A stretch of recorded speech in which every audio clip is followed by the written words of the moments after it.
So hello, everyone. I'm happy to welcome you to this roundtable that we create based on the New Dawn initiative. And today we are talking about the institutional development of Ukraine in light of the EU integration. And before we start, Roger Casale from New Europeans would like to say a couple of words. He's one of the co-organizers and people who inspired this whole initiative. So Roger, the floor is yours.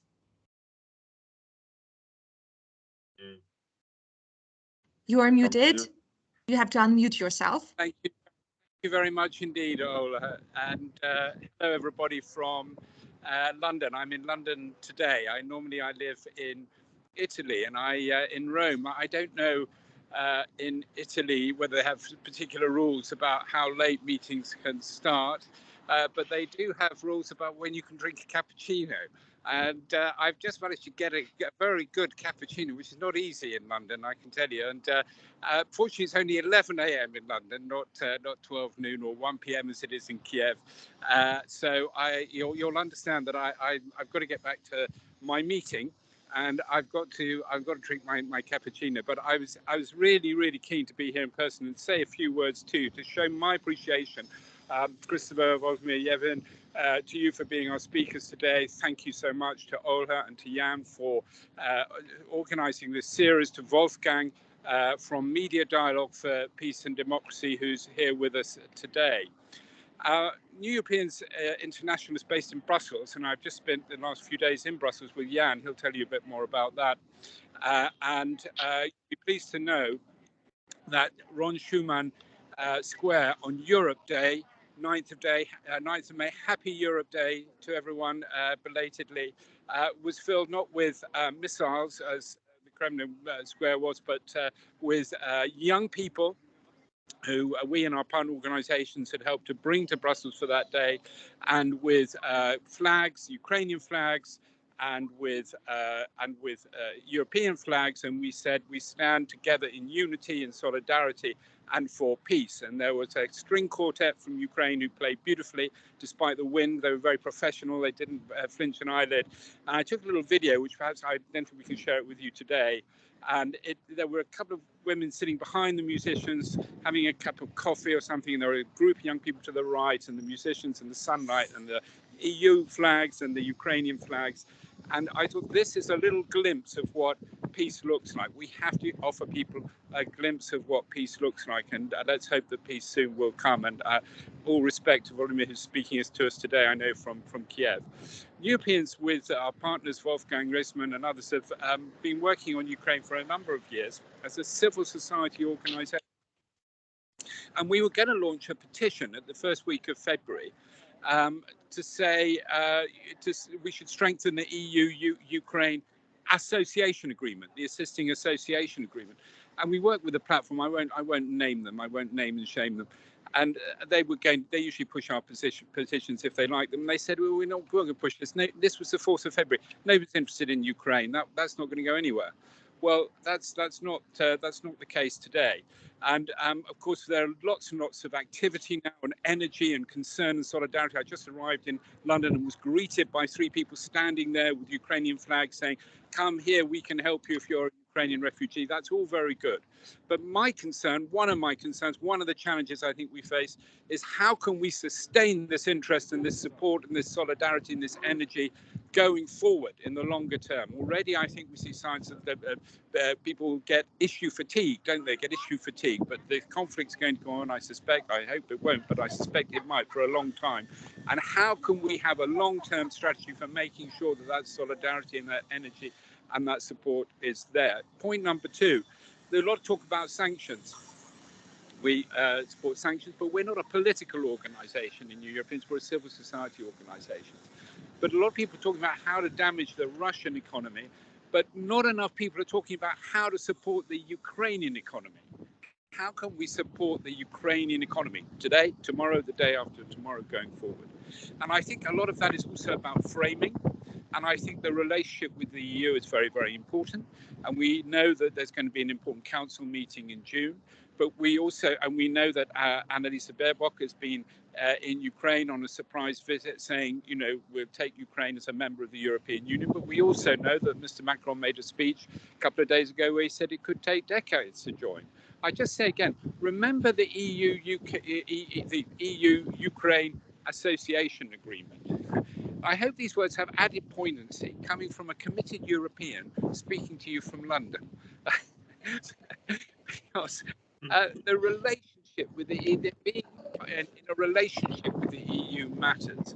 So I know that's what we're going to be discussing today. I'm really sorry to miss it. It's because I've got other meetings as well as my cappuccino to get to, as I mentioned earlier. But that'll be cold by now. That doesn't matter. I'll get another one. I've got to go to the other meeting. I can't postpone that. But I will watch the recording. My colleague Yang Jurumsi is here. And we want to, I think you can think of us New Europeans, we can help to get a message out. We can help with the framing. We can help in any way we can. We stand here ready to serve. I just finished with this, if I may. One of our directors is also based in Kiev. She's called Lena Kush, and she's the National Secretary of the National Union of Journalists in Ukraine. And you will have seen that the Pulitzer Prize gave a special citation to the journalists in Ukraine. And I don't want to miss the opportunity here today. I'm sure you will join me in sending our congratulations, but also our thanks, our respect to not just the Ukrainian journalists, especially the Ukrainian journalists for their remarkable courage, but to all journalists around the world who serve the cause of truth and safeguard our democracy. And I've never felt as small as I do today in front of the courage and the resilience of the Ukrainian people who remind us in Europe who we are and of the values that we hold so dear. So I wish you a very, very good conversation. Once again, my thanks. And thanks, Christopher. Yevhen Volodymyr, I hope I've pronounced that right. I'm probably made a much better job than I do with some of the Italian names, including my own, Roger Casali. Some people have told me in Italy I can't even pronounce my own name right, so forgive me if I mispronounce yours.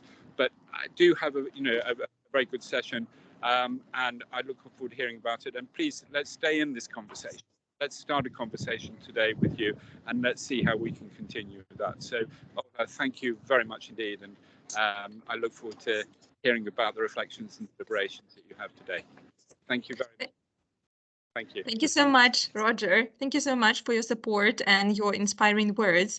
And talking about the support for Ukrainian economy, last time we met for these roundtables, we had the initiative to actually launch a campaign that would promote people spending money on Ukrainian products. And that's what we are doing with Jan and some other colleagues. So stay tuned for more news from us on that initiative. And now, Wolfgang, would you like to say a couple of words before we start? Wolfgang Ressmann here from Media Dialogue. Yeah, thank you very much, Ola, for your words, and thank you very much for the organization of the roundtable. I think it's an important thing to make these discussions at this point and to talk about the perspectives in the EU. I say 2 words about our activities at the moment. We are planning, I just made a TV talk with Vladimir Daniluk. He's a journalist and also board member of the Union of Ukrainian Journalists yesterday about the perspectives of media in Ukraine, economical based organization of media, because I think that's also a very important point to rebuild the trust in a society and to make support for the public media system in Ukraine after the war, but starting now also the whole questions how papers can be refinanced, how can we make supports from the Western side, from the EU side, to give a chance to the media system of Ukraine after the end of the war, and when we have some new possibilities also against the oligarch situation we have at the moment in the TV sector of Ukraine. I think that's also an interesting point. Perhaps we can make a roundtable for these teams next in the nearer future to talk about that. Another point which I also think it's necessary not only to have a look at Ukraine, also to have a look at Belarus, because the military situation between Ukraine and Belarus is also very problematic. With our media dialogue, we have the partnership with the BIJ. This is a Belarusian Association of Journalists. Tomorrow I will have a talk at the Gustav Stresemann Institute or discussion at Bonn about the Belarus-Ukrainian situation. So I think also we have, because it depends. What happens in Russia in the future has a lot of influence to re-democratization in Belarus too, and the relations between Ukraine and Belarus also, or have been very narrow before all of this, and this should be also one of the points we have to discuss in the future. Yeah, this is our activities. Last point, perhaps interesting for you. We also made a big panel about media dialogue project on the General Assembly of the German public access channels. It was live transmitted in Berlin from Alex. That's the educational and public access channel in Berlin, to get also the public. Yeah, so we are all working, and it's great to listen to your thoughts and to your facts about EU and Ukrainian situation at the moment. So thank you very much, Olga, again, and great to see you all again. Thank you so much, Wolfgang. From Germany. Thank you. And now I think we can start. So the agenda for today is to first talk about the institutional development of Ukraine in terms of property rights, then to move on to decentralization reform, and then finally wrap up with the financial markets and banking system. And so today we start with Christopher Hartwell, who's a professor at Jour School of Management. I hope I pronounced that well, but this is the university at Switzerland, in Switzerland. He's a director of International Management Institute, and Chris's research interests lie at the intersection of politics and business, and he has done quite a lot on the property rights research. And so, Chris, thank you so much for being here. The floor is yours. Thank you, Ola. Thank you, everybody. I have got some slides, and I'm going to be a little more academic because I want to set the stage for everyone else to kind of talk about current events. But institutions is my bread and butter. Institutions is what I do. And I've written a book on institutions in Ukraine. So I'm going to draw on that to kind of illustrate where Ukraine needs to go. It's funny that Roger said, we don't focus enough on kind of where the Ukrainian economy should be going. Well, I'd obviously like to do that today. And I have let's say, kind of the key to what needs to be done. I go back to Douglas North. We gave him a Nobel laureate. We gave him a Nobel Prize for talking about institutions. That the creation of a state is essential precondition for economic growth. The state, however, is the source of man-made economic decline. And I think that phrase, written in 1979, encapsulates the problems that we've had in Ukraine, maybe over the past 632 years, but especially since independence from the Soviet Union. And we know that property rights are important as economists, as just kind of intuitively in real life. We know that there's this evidence that links property rights with growth, institutional development, other successful economic outcomes, environmental protection. Everything you can think of that is beneficial in economy that you would have as a success metric can be linked back to having sound, secure, transparent property rights. And that's why we don't have property rights around the world. In fact, we've got this great dispersion of property rights across countries. I've done a lot of work in property rights, and this is based on the International Country Risk Guide metric of property rights, contract viability, and investor protection. And it's basically the number of country years that you've had a certain level of property rights. It goes from 0 to 12, and you can see that we're about at 7 is the middle of the distribution, but we're clustered around 6 or 7 from 0 to 12. So there's some countries that have, or country years that have had strong property rights, but most of us are kind of in the middle. And we don't protect property rights the way we should, even though we know that property rights are exactly what we need to have to translate into long-term growth. So the purpose of what I'm going to talk about today, and hopefully it'll kind of set the stage for Vladimir, is to talk about property rights in Ukraine and where Ukraine can go in a post-war world. I'm going to talk a little bit about Ukrainian history. I feel bad that I am talking about Ukrainian history to Ukrainians, so I don't want to presume to be telling you your own history, but at least to kind of pick up the thread and run with it to get us to where we are now. I've already mentioned the great Douglas North. Fantastic guy.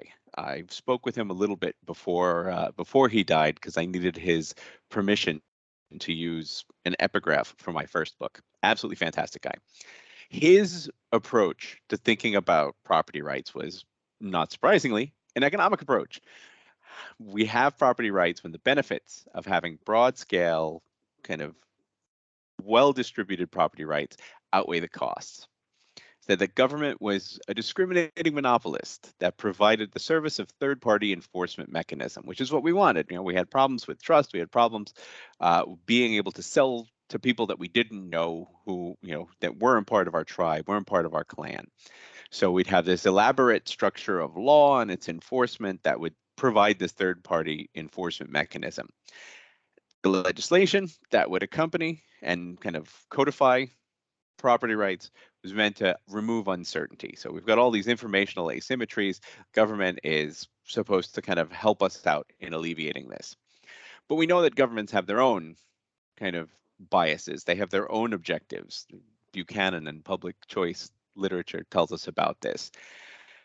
And of course, too many property rights for anybody can kind of undercut the power of the state. It undercuts the sovereign.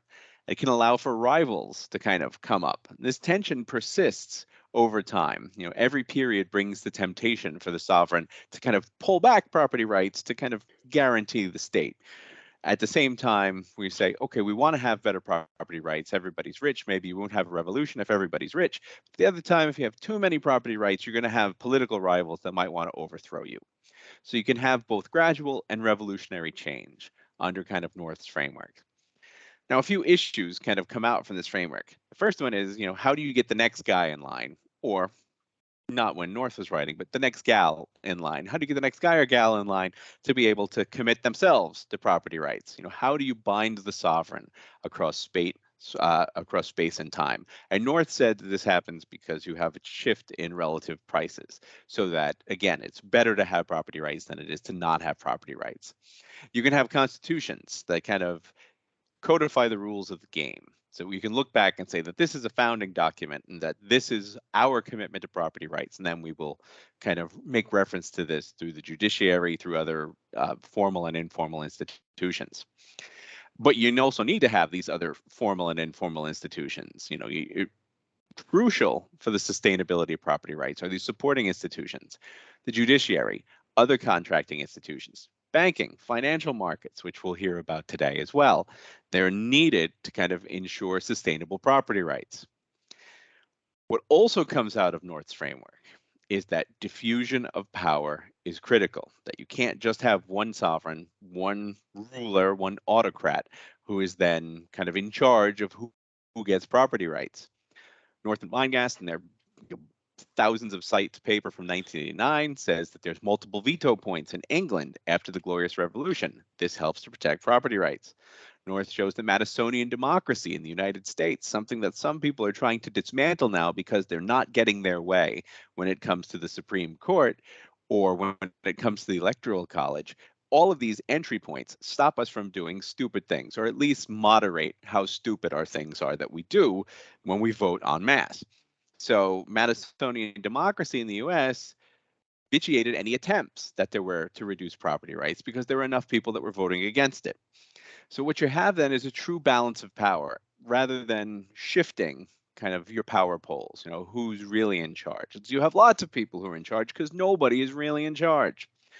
So what it means is then property rights can only be threatened if you have the power to threaten them. Now, it's tautological. Yes, it can be threatened if you have the power to threaten it. But it's true from a political economy standpoint. And where is it true? It's true in Ukraine over the past 640 some odd years. We think about kind of the beginnings of an independent Ukraine, Cossack uprising in 1648 going to 1654. We have a transfer of power to the indigenous elite from kind of the Polish-Lithuanian Commonwealth. But we have no balance of power. There's a revolution, but there's no change of the system. Cossacks just continue this kind of arbitrary granting of land. The joke I always make, and I think this was true about Brexit, and I wish Roger were here to hear this, is that the people stood up and said, you can't exploit us, only we can exploit us. And this is really what you see happening here in Ukraine, especially in the 17th century.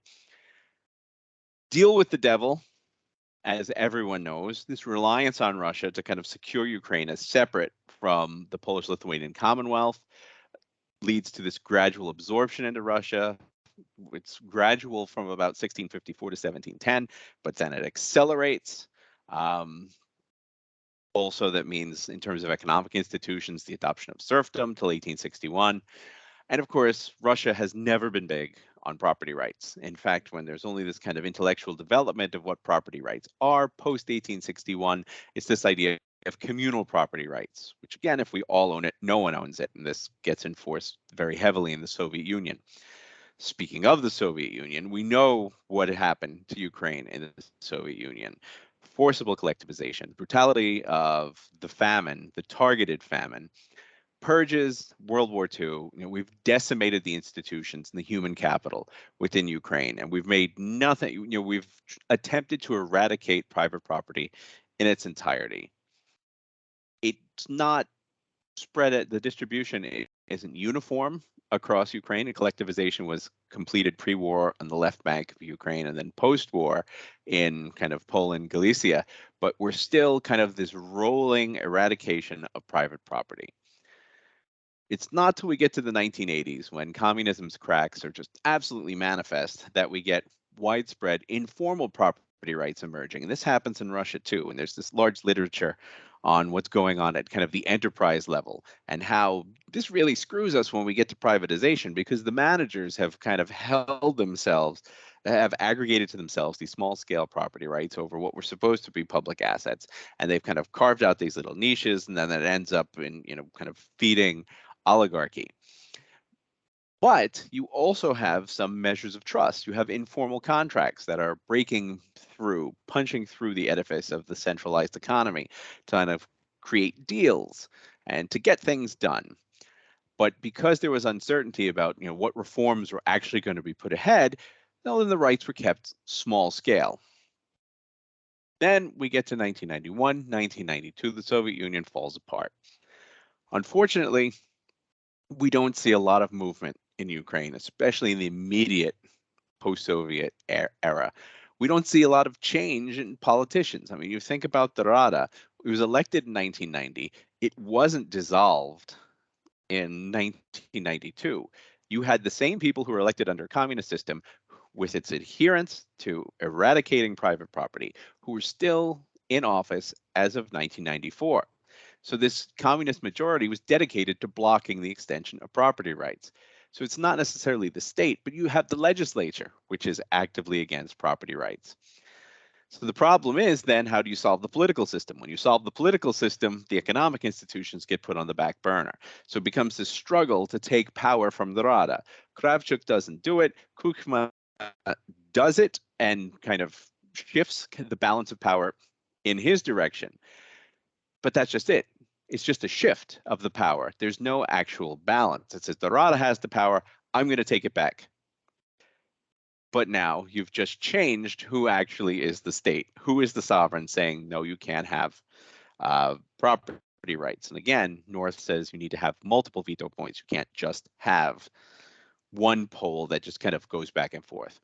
We see some of the progress that we need to see during the Orange Revolution. It puts the brakes on centralization in the executive, though, and hands it back to the Rada. So it kind of kicks the can back the other way, because Yushchenko made a deal on the constitution so that he himself would not become a dictator, which was the worry, but then he didn't have the power that he needed to kind of push forward the reforms that Ukraine needed.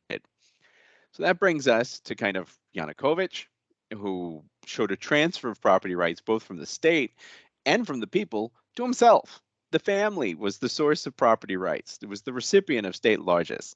The judiciary, the supporting institution, kind of rubber stamped everything that Yanukovych did. And he used legislation to kind of keep this state of affairs in place. The land sale moratorium, which came about in 2001 with the land code, prevented agricultural land from being transferred or sold. Well, if the state says you can't buy or sell your land, you can damn sure believe that people connected with the state will find way to get at land, which is what happened. You also have more extreme centralization of power under Yanukovych, which leads us to Maidan. And post-Maidan, Ukraine was already facing challenges in kind of addressing property rights. They still didn't get rid of the land sale moratorium. It wasn't until Zelensky that we were able to kind of do that. We've only taken tentative steps towards it. The judiciary, we know, remains problematic. We know the corruption pre-February 24th was also a problem, and official attempts to tackle corruption were also problematic. And from my point of view, I wasn't a huge Zelensky fan before February 24th. Huge fan of him now, but wonder about, is he now the leader that Ukraine needs to kind of push forth these reforms? He's going to have a mandate, or if he's going to kind of revert to his pre-war status. But that's kind of just my thoughts. You guys can debate. It's your country, so you can tell me. So the question then here to kind of set us up for everyone else is, how do we move to Europe? Ukraine historically has seen this extreme centralization of power. It's seen this lack of supporting institutions. And just as North predicted, we see this determined resistance to property rights throughout its history. Denial of land ownership, a tightly controlled regime of property rights that was accessible only to elites. What was said in the beginning about kind of oligarchs. Ukraine is a perfect example of the lesson that power resists constraints, always and at all times, so that the protection of property rights is thus the constant struggle. So my closing kind of thoughts on how we can overcome this, and to kind of throw this out to the other speakers, is first off, we need to continue decentralization. We need to have more veto points from the regions. What the war has shown us, first what Maidan and now the war has shown us, is that Ukrainians actually aren't very good at being ruled by a central authority. They are fantastic at self-organization, at flexibility, at the kind of emergent and spontaneous order that Hayek talked about. This is why they're winning the war, is because they are able to do this versus an ossified hierarchical army that relies so much on leaders. Secondly, we need to move towards actual legislative codification of reforms on protection of property rights. More land sales. The reason given every year from 2001 to 2020 was that we can't repeal the land sale moratorium because there's no market in land. There's no market in land because there was a prohibition against market in land. You cannot have a market that arises under a condition of prohibition. So we need to move further in that. We need to accelerate reforms in the judiciary, of course, and we need to keep in mind that EU accession, which I think should happen, but it comes as a result of the rule of law. It comes as a result of transition. It's not something you do after you get into the EU. It's something you have to do beforehand, and Ukraine needs to complete its transition first. Thank you for your attention. Slava Ukraini. Heroyam Slava, thank you so much, Chris. And I think that would be the perfect time to hear about the decentralization reform. So now, welcome Volodymyr Vakhitov from Kyiv School of Economics.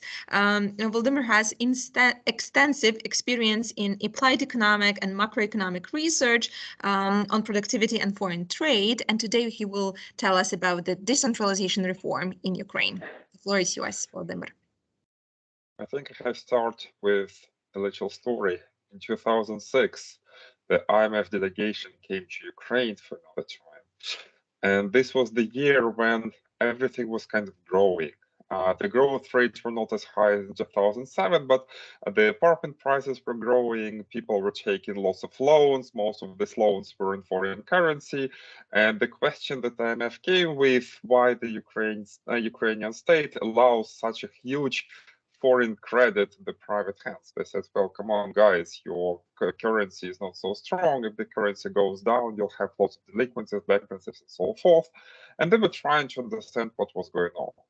And they visited our school, and in the hallway, in one of the breaks, I asked them a question, guys. It looks like the West was very much interested in reforming Ukraine and the former Soviet space. And somehow I have a feeling that those reforms have failed. Even though there was this Washington consensus about privatization, about the property rights, as you said correctly, about everything else. And why do you think it happened? And one of the delegation members, I don't remember who, I think he was not somebody high ranked. He was like an expert, like the field expert. He said, I believe we somehow overlooked institutions. And this was very interesting to hear from the IMF, which the institution which should support institutions would say this unofficially. I cannot even refer to anybody's name, but we are talking about those institutional development which was underdeveloped. So it looks like the institutional development is important. And later, when we were doing the research, my research was mostly on churning firm level data. And we, together with two of my co-authors, David Brown and John Earl, from, well, David was in Harriet Waltz University, and now he is in San Jose in the US, and John Earl is in George Mason University right now. So we all together try to understand what was the effect of the ownership, which is very close to the property rights, I guess, on the productivity of the firms. And we were looking at the privatized firms, on the newly created firms. And this is what we have found. We have found that productivity of former state-owned firms, even though they were privatized, was about twice as low as the productivity of newly created firms. That means that even the shadow of the past Soviet ownership, state ownership, had this negative adverse effect on the productivity. Later, I went over to Kentucky to get my PhD. I was doing some agglomeration studies, and one of my questions was, okay, the idea of the agglomeration economy is concentration of several firms in the closed geographical area somehow affects them all together. There is some mutual effect on productivity. Those mutual effects could be quite small, but still, if we double the size of the city, the productivity of the city increases by about 5, 7, 15%, depending on how you measure it.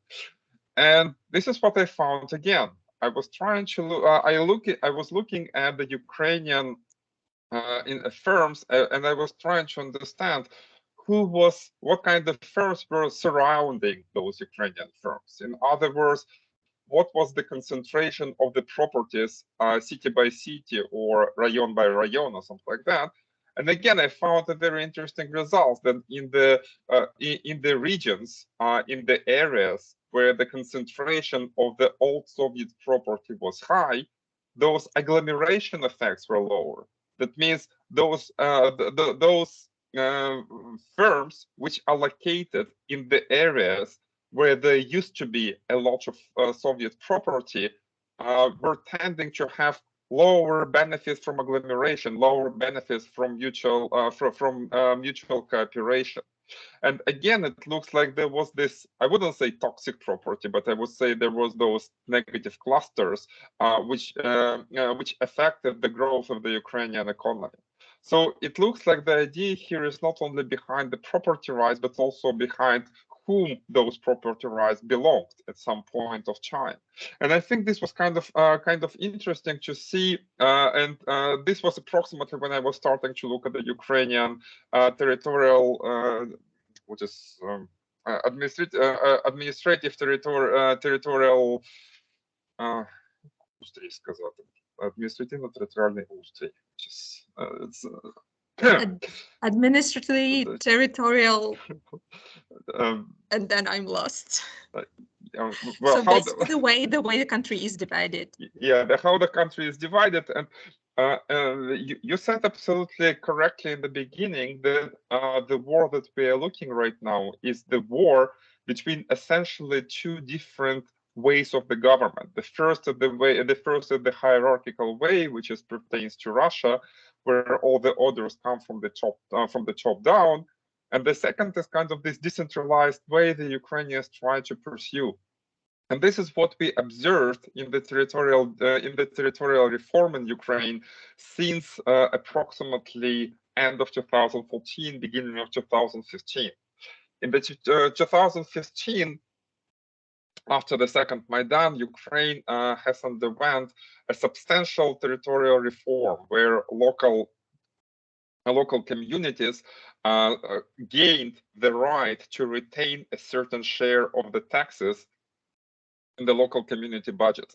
And this was extremely important step for them to finally get some property into their hands and some budgetary power in their hands. This is how those communities became actually growing. And at first was then the territorial reform in Ukraine started. And right now we are still in the transition form, because previously the state looks like there is a state that was divided into 25 regions, which were called oblast. Each oblast is divided into the number of rayons.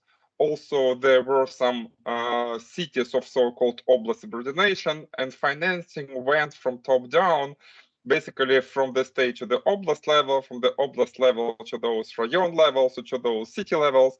From those rayon levels, it went down to villages and to the what is called village councils and so forth. And everything was extremely centralized, and obviously the budgetary process was like the fight for the budget. After 2015, and especially after 2020, the new territorial developments have appeared in Ukraine. So oblast remained. So we still have the same 25 regions, which is called oblast, which is something like voivodstva in Poland, or approximately maybe like states in the United States. Well, all states, but not Texas and California, I guess, because the entire Ukraine is the size of Texas, right? But then we are going to have, again, rayons, but the total number of rayons has decreased from approximately 400 to something like 100 or something. So each oblast is divided into larger rayons. And then we have something which is completely new for Ukraine. We have those territorial, some territorial commonwealths, which is called Gромada in Ukrainian and Russian, which basically means communities. So we're talking about territorial communities and actually united territorial communities. And those territorial communities have gained a substantial amount of the budgetary power. So they were allowed to receive a certain share of the personal income tax, about 60% of the personal income tax retained in those territorial councils right now. Then we are talking about proceedings from the social tax, proceedings from the land tax, proceedings from other commercial taxes, and basically the financial power has shifted from the central budget over to them, not entirely, of course, but to some of them. So the budget of some of those territorial communities consists of the personal income tax at the level of something like 60% on average. In some of them, it's something like 80–90%. In some of them, it's something like 15%. And this is maybe not very much fortunate, but for majority of them, more than half of the proceedings come from the personal income tax, which immediately creates huge incentives for those territorial communities to invite more businesses, to encourage more businesses to open and register in the territory of those gromadas and so forth. We are still in the transition state. Just a funny fact, those united territorial communities are not statistical units. So basically, since they're not statistical units, the Statistical Office of Ukraine cannot exactly tell how many of them we have. So when I was trying to understand how many we have of them, the best source for me became Wikipedia, because Wikipedia suddenly has some article which basically lists all of them as of some point of time, which is very funny. But when I was talking with the head of the statistical office, he said, come on, according to constitution, those territorial communities are not statistical units yet, and that means we do not collect any information of them yet. And moreover, there are not much information of them at the rayon level, because rayon levels also do not have information about them. They're kind of not accountable to rayons. So this is like this old Cossack states, but there's many Cossack states in every rayon level, you know, something like this.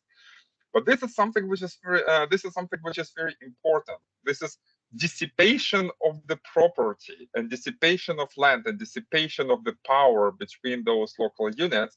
Even though it is not complete, it has shown its efficiency during this war right now, because it looks like the those territorial communities were pretty successful in forming the territorial the territorial defense units, and those territorial defense units turned out to be extremely efficient and quite autonomous, operating against the enemy in the fields. And I think this is one of the reasons why those territorial defenses was so successful in repelling the enemy in the north of Kiev. Even though we had huge losses of people and infrastructure, still the losses could be much greater if our army and our infrastructure and our army would be governed in the previous old ways. So it looks like those territorial units, even though they do not cover 100% of the territory of Ukraine yet, that means there are some villages and there are some cities which do not belong to those territorial units yet, but still this is an ongoing process. And so once this ongoing process completes, we are going to have something completely new and something which is extremely pro-European. When I was trying to understand how the European organization looks like, it looks like our organization would resemble in some sense that of Poland. So the Poland is divided into voivodstva. Those voivodstva are divided into powiat, right? And then some powiats are divided further into gminas. And there are some villages which belong to gmina. So we have something very similar in this respect. I guess we are pretty much ready for the European Union already. But what is important to talk about the European unions, I hear a lot of words of support from the Europeans that that Europe supports Ukraine. I guess what the real support of Ukraine that we might expect is to see some expedited ways to join the European Union. And I'm not talking about the executive decisions that let's accept Ukraine right now, but I'm talking about more multi-level consultations or multi-level discussions, starting from the head of the state and down to those territorial units, on how to be more efficient, at least in this respect, how to join the European Union, and what kind of requirements we have to fulfill to join the European Union as soon as possible, because it looks right now that this is the issue of survival. We really appreciate this multiple assistance that comes from the European countries and the US and the United Kingdom to Ukraine, but this is a bit of the fable about the road, about the fish and the fishing rod. Whatever we are given right now is fish, and right now we are given enormous amount of fish. But this is probably may last only as long. And after a certain amount of time, we might need the fishing rod and the fishing rod to catch our own fish. And to catch our own fish would be the easiest way is to get it together with the, not only from the European money, but also becoming a part of Europe, to enjoying all those freedoms that Europe enjoys as well: the freedom of movement of people, capital, services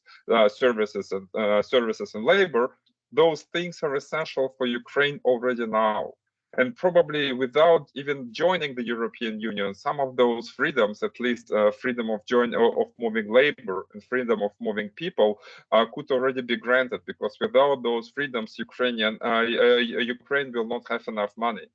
The success of Ukrainian territorial reform depends upon the distribution of those personal income tax.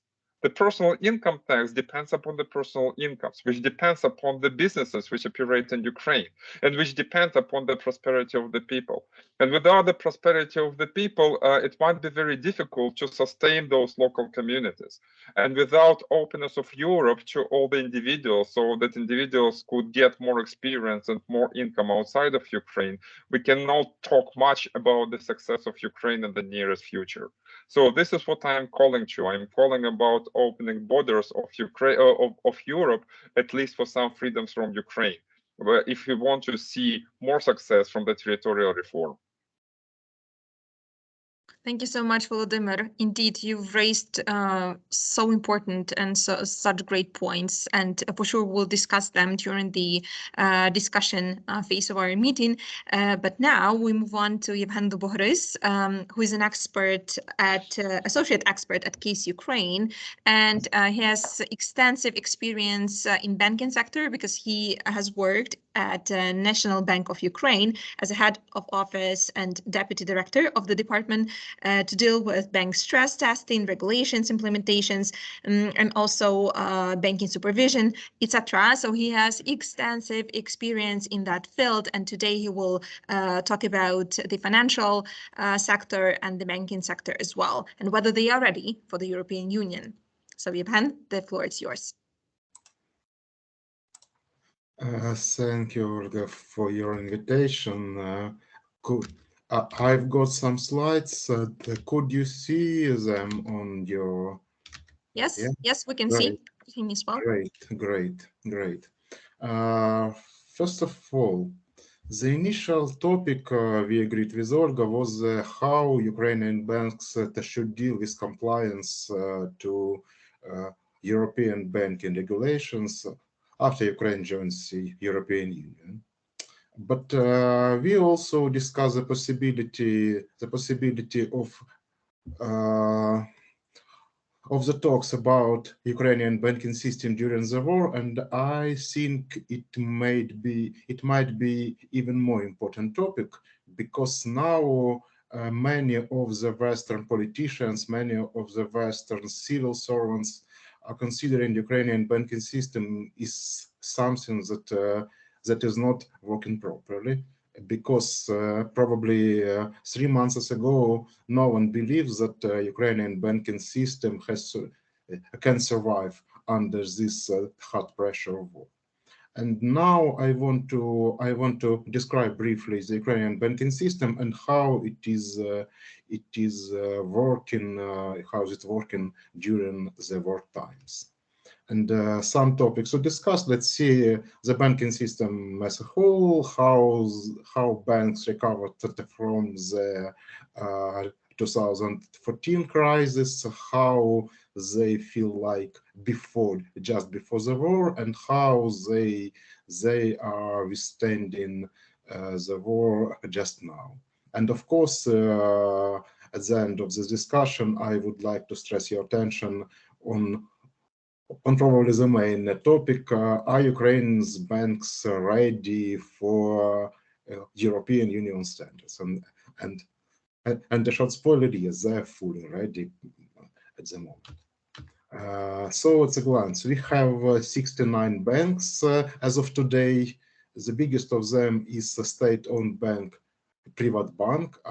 I suppose you can hear this word because the bank is very large, and the bank was nationalized 5 years ago, and this was the story that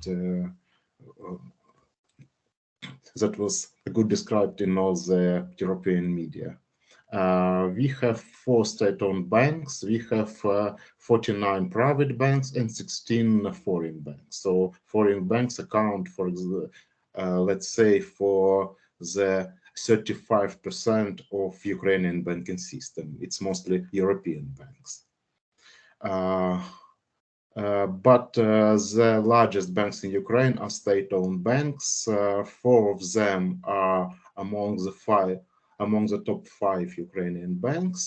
And this dominance of state-owned banks came from nationalization two banks, Privat Bank in 2016 and Bucharest Bank, which was also private, but was nationalized in 2009.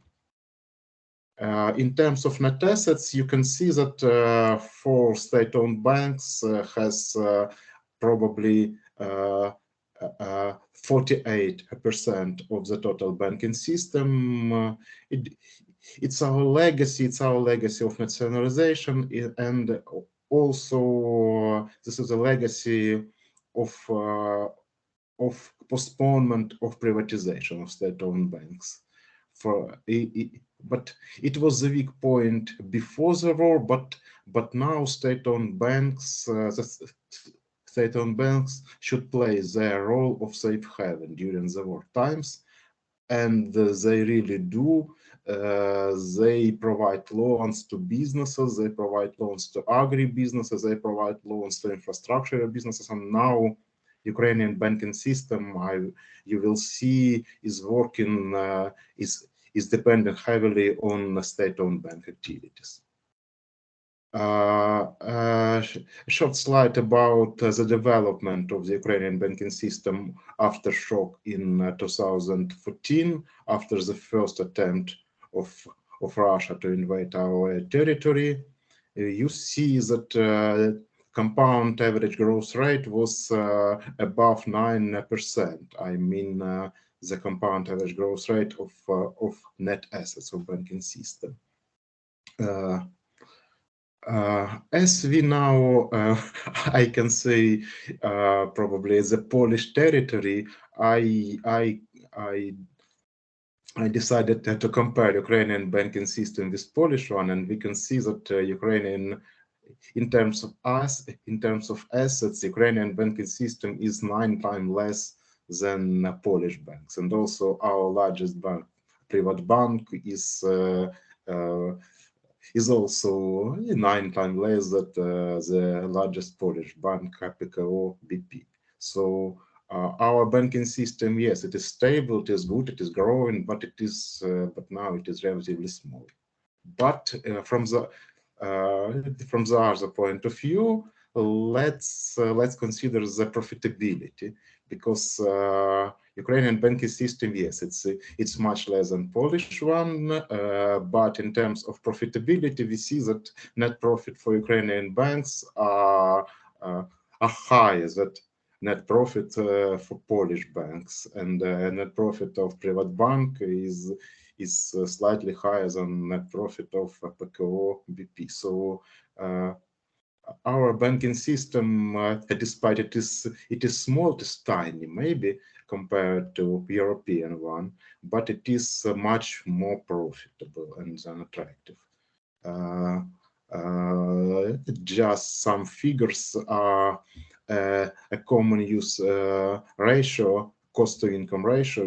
It's a key ratio how to if you want to assess the bank's profitability in Ukraine is probably the best in Europe. It's just 55% last year, while in 4 top European Union banks it is 64%. So our banks, despite they're not big, but they are effective and stable, efficient and stable. Let's see the profits. Ukrainian banking system is profitable since 2018, and last year it demonstrated all-time high net income, something like 2.3 billion euros. My point in that case that Ukrainian banks were very profitable and very stable and operationally sufficient to withstand this crisis. And I want to stress this attention that no one expected banking system to work during the war, but in fact, Ukrainian banking system is like Ukrainian army forces. They withstand the initial pressure, and both is working, I think, not perfectly, but very, very, very effectively. Before the war, probably our banks was in very good financial stance. They were very well capitalized. That have capital adequacy ratio twice bigger than the requirement of the National Bank of Ukraine. They have excess liquidity, and probably all of the banks and all the large banks were operationally profitable and operationally independent. I mean, independent from their shareholders. So they didn't need money from their shareholders and maybe from business groups. And the result during the war, we see no single bank bankruptcies. All banks remain on the market. The key issue during all the crisis for banking system is liquidity, because liquidity and solvency are the key banks measures. But during the war, solvency is the issue, and it's hard to estimate the solvency of every single bank, because we cannot account for losses in the times of war. But in terms of liquidity, you can see I have modeled some a negative scenario, even a catastrophic scenario, when 60% of total deposits, business deposits and retail deposits are withdrawn from the banking system. And what's happened? And of course, it should be very painful for banks, but banks before the war had enough liquidity to withstand even a catastrophic scenario, to withstand even this hard, unprecedented outflows of deposits. So you'll see we had liquidity something like 1.4 times higher than potential outflows from the banking system. And then let's see how the situation was developed during the crisis. We see the massive panic of population. We see even panic in banks during the first 2 weeks of the war. We see banks refinancing is heavily increased. It increased probably 80%. And we saw the huge cash outflows from banks. But after first 2 weeks of war, this panics calmed down. And since mid-March, there is net cash inflow to banks. So the population is returning money to the banks, and banks no longer need refinancing support from the National Bank of Ukraine. And let's see liquidity, more about liquidity. So let's see the chart. Before the war, we have so-called structural deficit of liquidity. What does it mean? It means that bank has more money than they can lend. And of course, during the first months of war, situation changes drastically, and we see there was a huge deficit in liquidity, and this deficit was covered primarily by refinancing, which the National Bank of Ukraine gave to banks. But now, starting from April, Ukrainian banking system returned to the liquidity surplus. So at present, banks have more money than they can lend. So the National Bank now is heavily pushing banks to invest in the government T-bills, in so-called war T-bills, військові ВДП in Ukrainian, because the bank has enough liquidity, has excess liquidity to help and to support our budget needs. And let's see the picture about lending and funding, and we see no catastrophic scenario occurs in the first months of war. We see that loans remain relatively stable, and banks funding even increased. We see that retail deposit increased something like 18% during the times of war. The explanation is that there was a massive budget payment. It's salaries to Ukraine's army forces. There was a so-called Ipitrimka. It's budget subsidies to those who left their homes. But in terms of bank, we see not outflows of deposits, but inflows of deposits. And the lending remains pretty much the same, even much the population, the retail lenders, they are sharing their loans. It's unusual because during the times of war, the population stops to serve their debts, but in Ukraine we see situations that population is solvent and they can repay the loans they had taken earlier. So let me summarize about Ukrainian banks during 2 first months of this war. Banks still have high liquidity and they are ready to restart lending. And I mean banking sector, we need some government assistance, something like credit guarantees,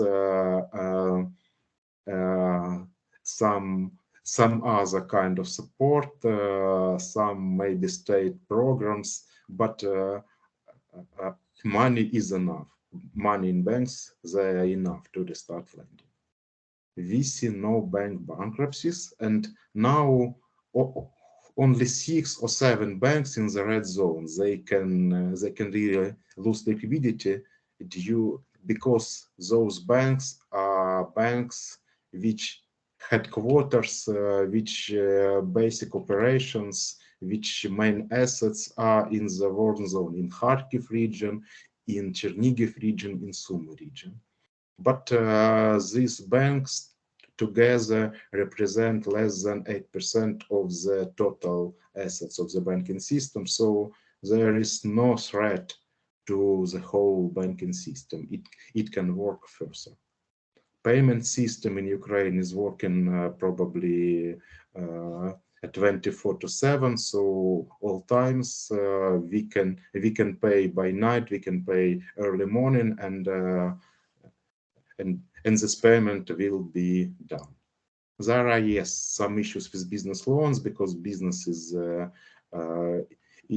is depend heavily on economic situation, which is not favorable during the war, and mortgage lending is paused, but overall lending activities is pretty much the same. And exchange rate is still stable, just the 10% depreciation during the first 2 months. It's nothing compared with expectations. Expectation was something like 50 or 60% depreciation of hryvnia. And now we see the moderate consumer inflation. Just yesterday, the Ukrainian Statistical Committee released the inflation figure for April, and the consumer inflation was 16.4% in April. For the country that you see in war, I think it is nothing. And let's turn with our topic about the compliance with European Union standards. I mean standards. There are Basel III principles. There are CRD4 directives, and with Pillar 1 and Pillar 2. This is the call. A framework for financial companies and also for some banks activities in Ukraine. Now the Ukrainian banking system are fully ready to join European Union because all the necessary legal frameworks are done. Now we have the possibility, the NBU have the possibility to introduce three-tier capital structure, just like most of the European countries have. They can introduce, and they already introduced the capital buffers, 4 types of capital buffers, and the recent amendments of loan banks and law at NBU introduced a very good supervisory power of the National Bank of Ukraine. The power is similar or even more stronger power than European Central Bank has on the most significant banking institution. It's called DCIPs and GCIPs.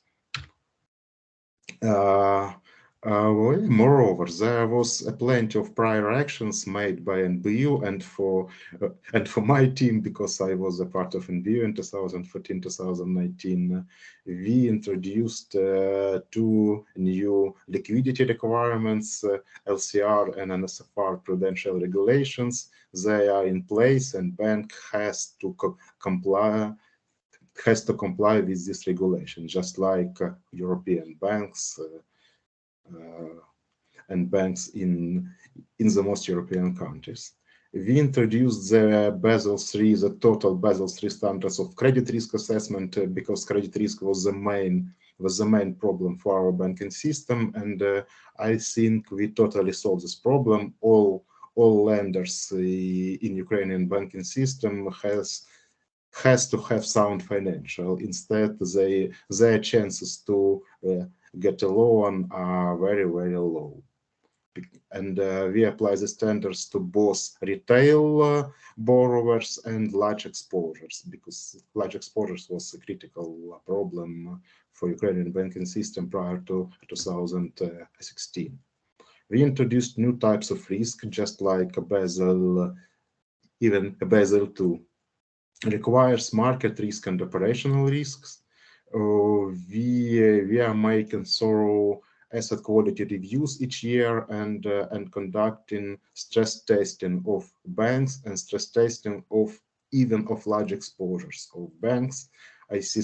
I know some examples in Europe, in Italy, Belgium, Turkey made probably the same level, the same deep dive in stress testing, and we also have this approach. So we stress test banks as well as largest exposures of banks, and we have very strict requirements to banks owners, to banks manager, and especially for their reputations, because reputations is a key question. It's a key issue in all the banking system.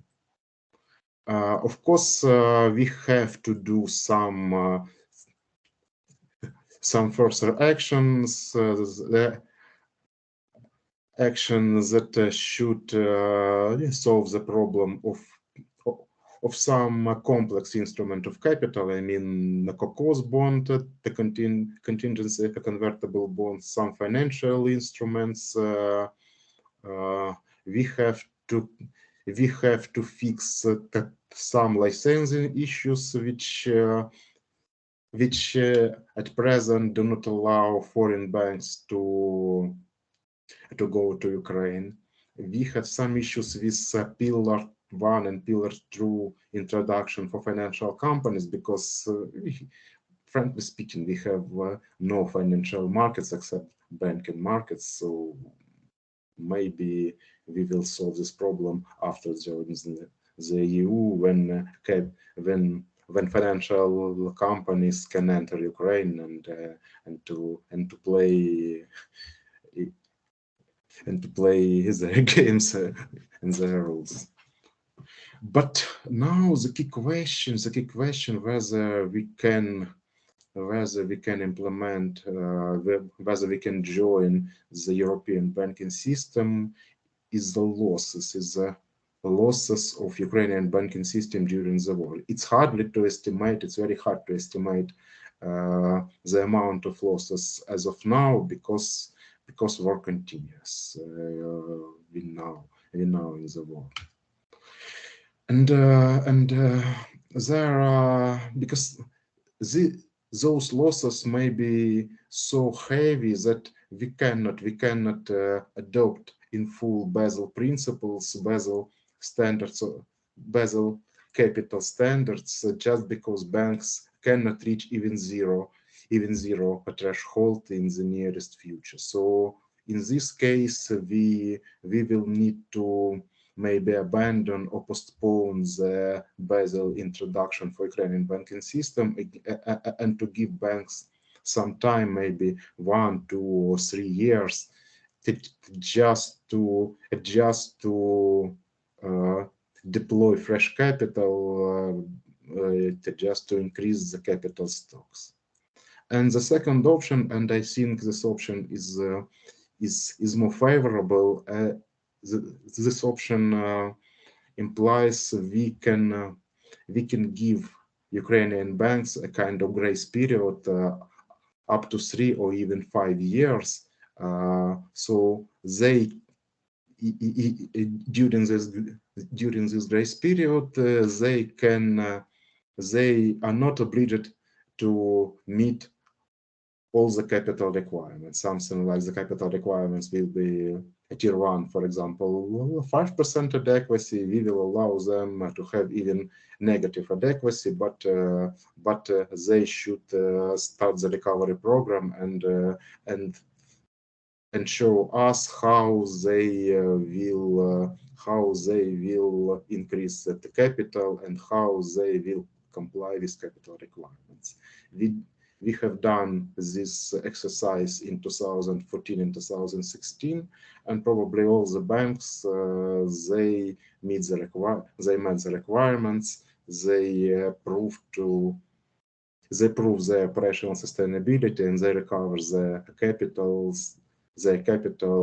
to the required level. So to summarize, Ukrainian banks are working. Ukrainian banks are still stable. There is a little risk to lose money when some European or American or some Western or some any other banks corresponds to Ukrainian banking system, and banks are technically and legally fully ready to be a part of European banking system, and the key question is the losses, is the banking losses, because each day of war multiplies those losses, and I think we will lose several banks, but it will be no problem for the whole system. The whole system can withstand and will withstand this war pressure. Okay, thank you for your attention. That's all I would like to say during this presentation. Thank you so much. Thank you so much, Ivan, for this optimistic outlook to Ukrainian banking system and financial system overall. So now we can move on to the discussion period. And I already see there was somewhat heated discussion in the chat, and a couple of issues were raised by Yulia in terms of the property rights for agricultural land. And Chris here answered. So maybe, I don't know, do you want to talk about that, Chris? Oh yeah, I can mention that. I mean, I agree entirely with her point about kind of polycentric governance and Ostrom. This is something that again has been avoided in Ukraine up until Maidan and decentralization reforms. Volodymyr told us about these entities that don't exist because they don't exist at the level of the state, but they are territorial entities. And polycentrism helps to fulfill kind of the North precondition of having multiple veto points, in that there's different layers of governance that are working with it. And of course, Eleanor and Victor Ostrom, Vincent Ostrom, didn't focus necessarily on everything needing to be private, although I think that's the way it should go. But they kind of looked at the way a complex ecosystem of property rights, how it works. And then Yulia mentions a little bit about this, but I think, the point in her second comment, but I think the first point that she makes is that, I don't think any private entity, physical or legal person, can have a right to agricultural land. Unfortunately, that's the prevailing viewpoint. And I don't think it's right. Just because if you think in terms of efficiency, then no, you are less efficient on land that is communal, not private. And that's the legacy of the Soviet Union and socialism. It's not moral in that if you till the land, it reduces you to feudalism, that the land is at the behest of the state. If you till the land, if you work the land, why don't you have the right to own the land? Why can someone come in and take the land from you again? So I disagree with her on that, but I agree with her in terms of the Ostrom's polycentric governance. If I could take this moment to kind of comment on two things that were said by the other presenters as well. Volodymyr's point, his story about the IMF saying, "Oh, we got institutions wrong." I don't think they have that kind of awareness to know that they got institutions wrong. If you read the book, No Precedent, No Plan, about the 1998 default in Russia, the whole IMF approach in Russia was build the tax system. That was the institution that they thought was important. They willingly and blindly looked the other way because they just wanted to have a working tax system. They're the IMF. They deal with public finance. That's what they do. And then Joe Stiglitz comes along 2 years later and says that we didn't pay attention to institutions. And what does he use as an example? We didn't build strong enough a tax system in Russia. So I think, I don't think the IMF had its blinders on, maybe heard that they ignored institutions and realized, we should say that. But, I don't think that's the case. I don't know. Maybe I'm too hard on the IMF here. And then Yevin's presentation on kind of the banking sector fits in nicely kind of with thoughts on property rights. He mentioned in almost a toss-off comment that, we have banks in Ukraine. We don't have really any other financial markets. And the reason you don't is because you don't have broad-based property rights. Banks act as ersatz property rights when you don't have broad-based property rights. This is Rajan and Diamond, or it's actually Rajan's 1998 paper in Journal of Money, Credit, and Banking, which I've done a lot of work kind of building on, that says if you don't have contractual enforcement, if you don't have a way to figure out how to trust people, you go to banks, because banks are the only contractual enforcers that actually work in a low property rights environment. And I've done work on this with a Russian co-author of mine in Russia, and showed that once you start getting broad-based property rights, then people start taking their money out of banks because they can go elsewhere. So it makes sense that kind of the development of the Ukrainian financial sector has been that way, because you haven't had the broad-based kind of financial sector, broad-based property rights reform, which then can lead to other things, one of which would be collateralization of land. But I digress here. I'll stop. I have a question, Chris, here. After your speech, actually, I was making some notes, and my question is kind of maybe a bit far-stretching to the next meeting to some respect. Ukraine doesn't have any stock markets. Russia does. So basically, Russia probably has slightly more superior property rights, or at least ways to enforce them, or at least they have more property to trade. But still, this war will hopefully end sooner or later. It may end in several months, it may end several years, but ultimately it may end. And then the question will be raised: what the world is going to do with Russia after that. Whether Russia defeats Ukraine, or whether Russia is defeated by Ukraine, it doesn't matter, because Russia still has 140 million people.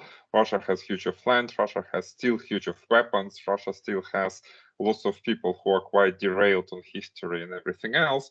And then the question is whether are there any economic disincentives for Russia to go to the next war?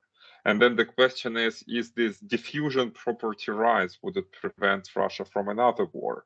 Would it be would it be some kind of institutional development of Russia and removing this monopoly on the property, which is basically right now in the hands of, well, KGB Chekists, whatever they are? Is it possible to prevent Russia from the war in by economic means, through incentives, not through the sanctions? Because sanctions, I'm not sure that sanctions will work in the very long run, because the market economy will sooner or later adjust to the sanctions somehow. Yeah. So what are your thoughts about building up incentives for Russia to restrain from getting into another war? Or could be another mistake that, well, many people attribute to Germans right now. So the Germans would believe that if Russia is a good trading partner, Russia will never get to the war again. But maybe the key here is that, okay, the Russia was rich enough, but the Russia has monopolized the entire trade in the hands of one very small group. So what were your thoughts on that, Chris? And maybe Zhenya, if you can add up a little this from the point of view of the financial sector, this would be also valuable.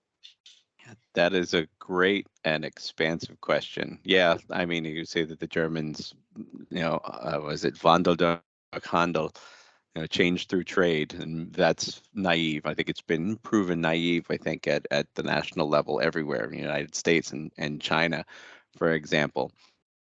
But maybe if we think about it, the incentives at kind of the individual level, this is keeping the economic peace. This is why countries in World War I, we weren't going to have a world war, because the economic incentives were so great that it would just be catastrophic to have a war. Guess what? We did anyway. But then again, we're thinking at the national level. We're thinking at kind of national linkages. Maybe if we take it down to the individual level, if Russians have kind of more security to see their own kind of savings wiped out, to see their own land destroyed, perhaps we can prevent that going forward. But then again, they've been through so many crises in their lifetime. Savings were wiped out in 92, 93 because of hyperinflation. Savings were wiped out again in 98 because of the default crisis. Savings were harmed after 2014. They're getting slammed right now with the ruble being an incontrovertible currency. So, Adam Smith said there's a lot of ruin in a nation. And unfortunately, when it comes to Russia, there is a lot of ruin in a nation, but they keep on going. It's a very, very difficult question, kind of what happens next, the carrot versus the stick. I agree that there needs to be the decentralization. The Soviet Union didn't fall far enough. There needs to be kind of less of the centralization, more of the polycentrism that comes in Russia. I've done work on kind of environmental governance in Russia and how polycentrism works at odds with the state and therefore delivers kind of better outcomes. But boy, it's a tough one. I mean, you could say that it's quite possible that the move towards a more liberal Russia, if it happens, if we can sustain it, would then reduce the incentives for aggressive behavior. But I think what we're doing now is what needs to be done. Arming Ukraine and making the transaction costs of any aggressive behavior, which we haven't done for so long. We didn't do it in 2014. We didn't do it when MH17 was shot down. We didn't do it in 2008 when Georgia was invaded. We didn't do it in 1999, 2000, and Grozny was flattened for the second time. So increasing those transaction costs, that's the incentive right there. It's not the stick of sanctions, but it is the changing the calculus so that you can't do this ever again. But other than that, that's a thorny question. that I don't know. I think we do need to have another roundtable on that and get some poli-sci and IR people in for that one as well. That's for sure. That's a nice idea. And Johan, would you like to comment on that as well? I'm not an expert. I'm not a war expert or expert in institutional development, maybe, but I think that we should distinguish between economic activities in Russia and decentralization activities and its war activities. Because from my point of view, no one can stop this war just by economic measure. This is a question of maybe not even institutions, but the question of values. How we can change the values of Russian people, how we can make them less aggressive, how we can, what should we make to make them not war people and just civil people? I don't know, but I think all the sanctions, all the institutional development will not help to change their minds, to change the behavior of today's Russian people. This is a question of years and years, and personally, I don't know how to change their behavior and their values. Yes, I agree with you as well, Ivan. Here, we also have some people here in the room, so maybe you guys have some questions or the comments. Yannick? I will mute.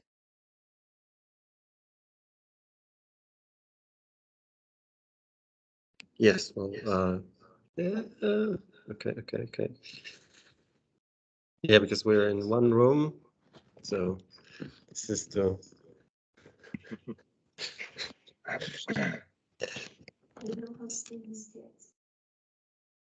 Yeah, we need to work on, or maybe I'll speak to your. Mute yourself. Yeah, okay. You can come to my computer.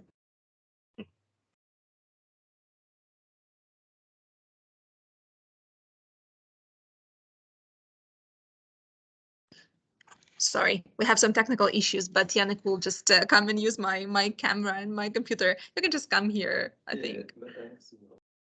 Okay.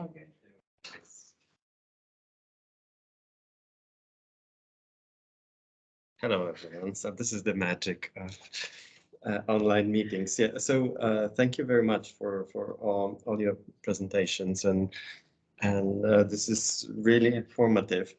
I just have question, clarification, comment, because when you talk about decentralization, if I understood this correctly, so you would say that the decentralization reforms which was done so far before the war, they actually contributed in a way to self-organization during the war, actually. Is this the argument? And if so, how this could be also, how this could affect post-war transformation or transition of Ukraine and integration with the EU? I mean, it's like, what would be the, because I understand that I mean, you know that war is a critical condition, but is there anything which could be turned into something positive in terms of future integration efforts and integration of Ukraine with the EU? So that's a clarification of the question at the same time. Thanks, Yannick. No, I'm here. So I don't know who would like to take that, Volodymyr? Yeah. I guess I can take this. This was more or less my call for some sense. Well, if we try to put it in the very simple terms, Europe wants to see stable, predictable, accountable Ukraine. And the stability, accountability, predictability is easier to achieve if the power is diffused between different entities from top down. So basically, if the power is not concentrated in the hands of the president or what is called siloviki, which is the security service, army, and prosecutor office, and everybody else. But if instead the power is distributed along several branches of territorial of territories, along several entities, I think this would be easier for Ukraine to achieve this goal.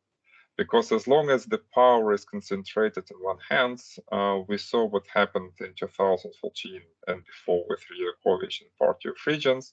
We saw what happens in Russia, and this is probably what Europe would like to prevent in Ukraine and wouldn't like to see in Ukraine.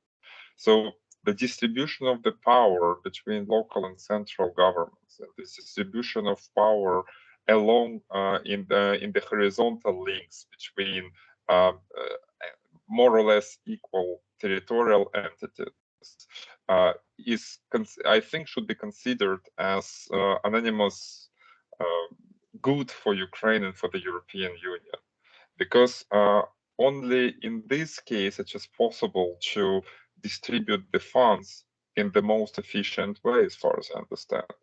Once we are talking about the post-war restructuring, there are two different ways. Well, basically two basic approaches: top-down and down, and from the grassroots up. And if we look at the history of the post-war developments in different countries, we can look at the example of the United Kingdom, for example, where immediately after the war, pretty much every large city and every commune presented their own plan of development, which was developed by the citizens and by the residents of this community.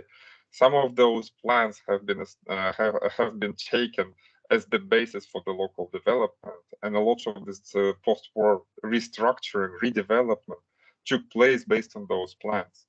So if we are thinking about rebuilding Ukraine based on the top-down approach, that basically means that this is the government who should know, who should have possessed knowledge about all regions, about desires of the 40 million people of several thousand cities, several dozens of thousands villages in Ukraine. And this is a little bit of naive to expect that the government can do that.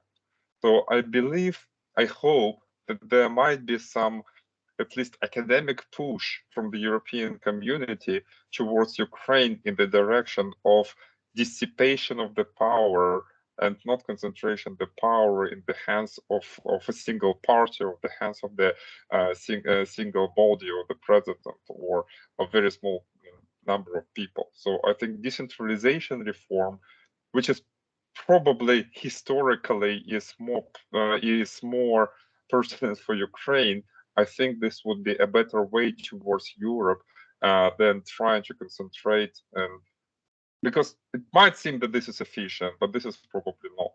So this is what I think about the distribution of the powers in terms of the territories. Thank you so much, Volodymyr, and thank you all so much for your comments and valuable points that you have made. I do appreciate your observations that Ukrainians actually are really well working together as long as they are not governed by the central body. And this is what Chris have mentioned and what Volodymyr here has mentioned. And this is very important because I think this is also the nature of us as you know, Ukrainians as a nation. And we should exploit that. And I do hope as well, what Volodymyr just mentioned, that the European Union will give us this push to finalize this reform, this decentralization reform, and help us also create more, strong property rights. That's what Chris has mentioned, and will give scope for our banks to adjust to the European financial system. And so we'll give the extension that Yevhen here mentioned in terms of, adjustment period. And this was great discussion. I don't want to take any more time out from you. So thank you for your time today. The next roundtable that we plan to make is on the post post-war economics and the peace building in Ukraine.